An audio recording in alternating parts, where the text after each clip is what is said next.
আমি আছি ঢাকা বিশ্ববিদ্যালয়ের মূল ফটকের সামনে, নীলক্ষেত এরিয়া। এখানে আমরা দেখতে পাচ্ছি এখানে স্টুডেন্টরা পুরো ট্রাফিক ব্যবস্থা নিয়ন্ত্রণ করতেছে।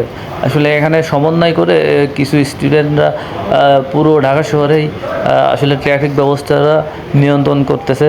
আসলে আমরা সাধারণ মানুষ, আমরা সবার জায়গা থেকে আসলে যারা বাইরে যাব আসলে তাদেরকে সহযোগিতা করব। আসলে স্টুডেন্টদের কারণেই আমরা এই স্বৈরাচার থেকে মুক্ত হয়েছি। তাদের কৃতিত্ব আসলে অনেক। তাই বলে আপনি কিন্তু আপনারও কম না, কারণ আপনি দেশের একজন নাগরিক, আপনাকেও এগিয়ে আসা উচিত এই ক্লান্তির লগ্নে। সবাইকে আসলে আমরা কাঁধে কাঁধ মিলিয়ে এই দেশটাকে আমরা ভালো করতে পারি। আসলে দলমত নির্বিশেষে প্রয়োজন আমাদের শুধু ভালো মানুষ, একটা সদিচ্ছা ও ভালো হয়ে থাকা। আসলে এই স্টুডেন্টরা আসলে আজ 2টা দিন পুরো ঢাকার ট্রাফিক ব্যবস্থাটাই আসলে নিয়ন্ত্রণ করতেছে।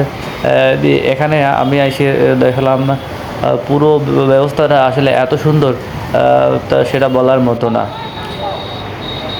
এটা হচ্ছে কাঁটাবন মোড়। কাঁটাবন মোড়ের অবস্থাটাও আসলে অনেক সুন্দর। কাঁটাবন মোড়ের এখানেও আমি কয়েকজনের সাথে কথা বললাম। আসলে ওরা সকাল ধরেই আসলে এখানে আসে, এরা সমন্বয় করে কয়েকজন এখান থেকে করতেছে, আবার কেউ কেউ রেস্ট নিচ্ছে। আসলে এখানে সাধারণ মানুষকেও আমি একজন দেখছি, আসলে যাকে দেখা যাচ্ছে উনি একজন সাধারণ মানুষ, এখানে ব্যবসার্থী মনে হয়, যেটা কথা বলে শুনলাম। তো এখানে ইনাদের আসলে ভূমিকাটা অনেক দেখলাম। তো আমাদের সাধারণ মানুষ যারা আছেন, আসলে সবথেকে বড় কথা সবাইকে এগিয়ে আসা উচিত।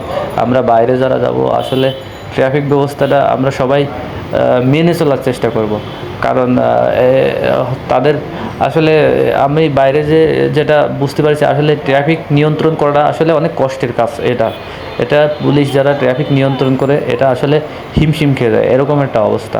তো আমাদের সবাইকে নিজ নিজ দায়িত্বে ট্রাফিক ব্যবস্থাটা আসলে বাইরে যারা যাব তাদের কথা শুনবো।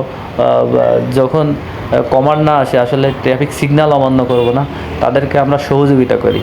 কারণ আমরা সকলেই মিলেই এই দেশটাকে আমরা ভালো রাখতে পারি। আসলে সমষ্টিগত ছাড়া যে কোনো একটা বড় কাজ আসলে করা যায় না, আর সেটা ভালোও হয় না। তো আমাদের সর্বোপরি আমরা কারোর জানমালের উপর আক্রমণ করব না, কারোর মনে কষ্ট দেওয়ার মতো কোনো কথা বলবো না।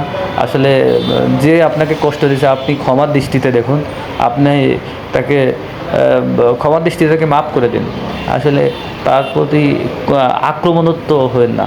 আক্রমণাত্মক হয়ে আপনি আজকে আক্রমণাত্মক হলেন, কালকে দেখা যাচ্ছে আপনাকেও আক্রমণাত্মক সে করলো। আসলে এটা কল্যাণ হয়ে আসে না। তো আমাদের সবাইকেই